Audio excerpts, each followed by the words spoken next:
నిజామాబాద్లో కానిస్టేబుల్ హత్య కేసులో నిందితుడు రౌడీ షీటర్ రియాజ్ మృతి చెందాడు. ఏఆర్ కానిస్టేబుల్ నుంచి గన్ లాక్కునేందుకు యత్నించాడు. ఈ క్రమంలో రియాజ్ దాడిలో ఏఆర్ కానిస్టేబుల్కు తీవ్ర గాయాలయ్యాయి. పారిపోయేందుకు ప్రయత్నించిన రియాజ్పై కాల్పులు జరిపారు పోలీసులు. ఇక రియాజ్ను అదుపులోకి తీసుకున్నారు. ఆసిఫ్ అనే యువకుడితో ఘర్షణ జరిగా రియాజ్కు గాయాలయ్యాయి. ఈ క్రమంలో పోలీసులు రియాజ్ను నిజామాబాద్ ఆసుపత్రికి తరలించారు. అక్కడ చికిత్స పొందుతున్న క్రమంలో ఏఆర్ కానిస్టేబుల్ నుంచి గన్ లాక్కునేందుకు యత్నించి పారిపోయేందుకు ప్రయత్నించాడు. దీంతో రియాజ్పై పోలీసులు కాల్పులు జరిపారు. పూర్తి సమాచారం మా కరెస్పాండెంట్ రాజేష్ అందిస్తారు. రాజేష్, ఏం జరిగింది, ఏం చెప్తున్నారు పోలీసులు? సతీష్, నిజామాబాద్ జిల్లాలో ఇటు కానిస్టేబుల్ ప్రమోద్ హత్య కేసు నిందితుడు రియాజ్ మృతి చెందినట్టు తెలుస్తా ఉంది. అయితే నిన్న రియాజ్ ను అదుపులోకి తీసుకున్నారు పోలీసులు. అయితే ఈ రోజు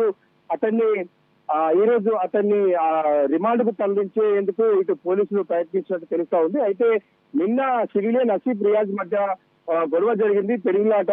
ఆ పెరుగులాటతో ఇద్దరు కూడా గాయాలైన పరిస్థితి. అయితే ఆ నేపథ్యంలోనే ఇటు పోలీసులకు సమాచారం రావడంతో పోలీసులు అతన్ని అదుపులోకి తీసుకున్న పరిస్థితి. అయితే నిజామాబాద్ ప్రభుత్వ జనరల్ ఆసుపత్రిలో ఈ ప్రత్యేక సెల్ ఎవరైతే రిమాండ్ ఖైదీలు కానీ మామూలుగా నేరస్తులైన వారికి ఒక ప్రత్యేకమైన సెల్ లాంటిది ఒకటి రూమ్ ఏర్పాటు చేశారు. అందులోనే ఒక రియాజును కూడా పెట్టినటువంటి పరిస్థితి. అయితే పెట్టినట్టు క్రమంలో ఈ రోజు ఉదయం అతన్ని కోర్టుకు తీసుకెళ్దామనేటువంటి ప్రయత్నంలో ఇటు విధుల్లో ఉన్నటువంటి ఏఆర్ కానిస్టేబుల్ యొక్క వెపన్ ను లాక్కుని పారిపోయే ప్రయత్నము చేశాడు. అది ఈ నేపథ్యంలో వీరిద్దరి మధ్య పెరుగులాట అయిందని చెప్పేసి తెలుస్తా ఉంది. అయితే ఇటు ఏఆర్ కానిస్టేబుల్ కూడా గాయాలైన పరిస్థితి. మరొక కానిస్టేబుల్ ఆత్మరక్షణ కోసం ఇటు కాల్పులు జరిపినట్టు ప్రాథమికంగా అయితే మనకు సమాచారం అంతా ఉంది. అయితే ఇక ప్రభుత్వ ఆసుపత్రి కావడంతో మొత్తము సివిలియన్స్ ఉంటారు ఇక్కడ హాస్పిటల్లో, రోగులు వచ్చి ఉంటారు, వారి యొక్క బంధువులు కూడా వచ్చినటువంటి పరిస్థితిలో అతను వెపన్ తో మళ్ళీ వెళ్లి సైకో రియాజ్ గా పేరున్నటువంటి ఒక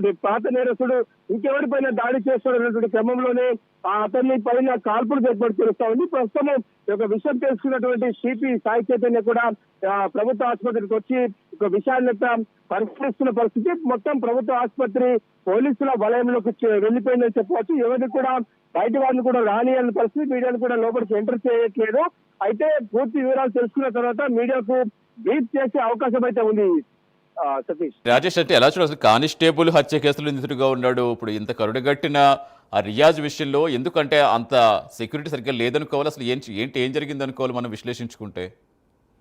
అయితే మనము మొదటి నుంచి చూసినట్టయితే ఇక రియాజ్ యొక్క నేర చరిత్ర చూస్తే 37 కేసులు ఇతని పైన ఉన్నాయి. ఇటు చైన్ స్నాచింగ్ కావచ్చు, బైక్ దొంగతనం కావచ్చు, గాంజాయి మర్డర్ కేసులో కూడా ఇతను నిందితుడుగా ఉన్నాడు. బెయిల్ పై బయటికి వచ్చిన పరిస్థితి. అయితే ఆ రోజు ఎవరైతే ప్రమోద్ ఒక బైక్ చోరీ కేసులో ప్రమోద్ ఏఎస్ఐ విఠల్ బైక్ పై తీసుకుని వెళ్తుండగా అతని పైన ఛాతి పైన కత్తితో దాడి చేసిన పరిస్థితి. ఆ నేపథ్యంలో ఇటు ఏఎస్ఐ విఠల్ కూడా గాయాలైన పరిస్థితి. అయితే ఆ రోజు నుంచి కూడా తప్పించుకొని తిరుగుతా ఉన్నాడు. అయితే నిన్న అయితే శనివారం రాత్రి కూడా ఇటు నిజామాబాద్ నగరంలోని బర్కత్పుర కాలనీలో సంచరిస్తున్నటువంటి స్థానికులు సమాచారంతో పోలీసులు ఇప్పటికే సిపి సాయి చైతన్య 8 బృందాలు కూడా ఏర్పాటు చేసిన పరిస్థితి. ఒకవేళ ఆచూకీ తెలిపినట్లయితే 50,000 క్యాష్ రివార్డు కూడా పోలీస్ శాఖ ప్రకటించింది. ఈ నేపథ్యంలో స్థానికులు కూడా అతనికి సంబంధించి సమాచారం ఇచ్చారు పోలీసులకు. పట్టుకునే క్రమంలో బైపై నుంచి వెళ్ళినటువంటి ఒక రియాజ్ పక్కనటువంటి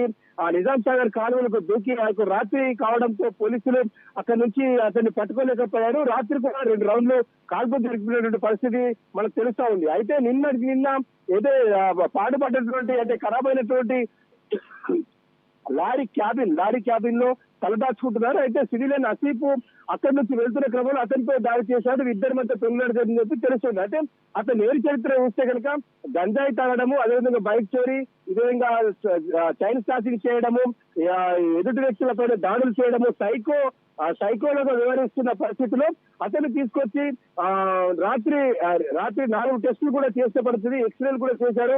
అంటే కోర్టుకు తీసుకుని వెళ్లే ముందు కొన్ని టెస్టులు ఏవైతే ఉంటాయో ఆ టెస్టులు చేయించేందుకు బయటికి తీసుకొస్తాం అనేటువంటి వెళ్లే క్రమంలోనే ఈ యొక్క సంఘటన జరిగినట్టు తెలుస్తా ఉంది. పూర్తి వివరాలు అయితే మనకి ఇంకా తెలియాల్సి ఉంది. సతీష్, కానిస్టేబుల్ సిచ్యువేషన్ ఓకేనా? ఇప్పుడు ఎలా ఉందనుకోవచ్చు?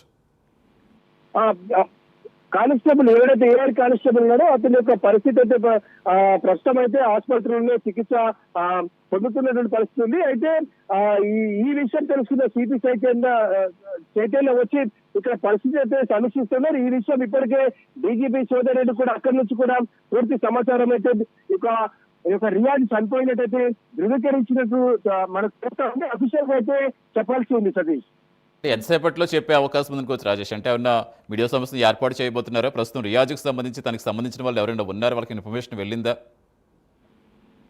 అయితే రియాజ్ సంబంధించిన పేరెంట్స్ కి అయితే సమాచారం ఇచ్చినట్టు తెలుస్తా ఉంది. అయితే కొద్దిసేపట్లోనే సిపి సాయి చైతన్య మీడియాకు ఇక్కడ వచ్చినట్టు మీడియాకు బ్రీఫ్ ఇచ్చే అవకాశం ఉంది. ఓవరాల్ గా అయితే తర్వాత ప్రెస్ మీట్ పెట్టి మీడియా మొత్తంలో ఏం జరిగింది, అసలు గడిచిన 36 అవర్స్ అంటే 36 అవర్స్ నుంచి కూడా అసలు ఏం జరిగింది రియాజ్ విషయంలో, ఎక్కడెక్కడ వెళ్ళాడు, ఏం చేశారు, ఎన్ని బృందాలు ఏర్పాటు చేసిన పరిస్థితి, ఏం చేశామనే విషయాన్ని తెలిపే ప్రయత్నం అయితే చేస్తారు అని అనిపిస్తుంది సతీష్.